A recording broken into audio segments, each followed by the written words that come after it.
भाई लोग, मोनू अलबेला ने एक अवार्ड शो के दौरान खेसारी लाल यादव जी के ऊपर एक काफ़ी ब्लास्ट लेवल के गाना गाया था, जिस गाने का नाम था फिल्म हम देखब खेसारी का।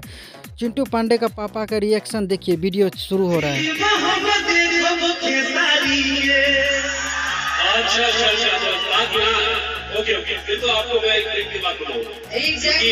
ये थोड़ा वायरल नहीं, खतरनाक वायरल वाला बात। दोस्तों, आप लोगों ने देखा चिंटू पांडे का पापा का क्या रिएक्शन था। जी हाँ दोस्तों, यही कह रहे हैं कि खेसारी लाल यादव जी का लगभग इस अवार्ड शो के दौरान 14 से 15 अवार्ड को मिला।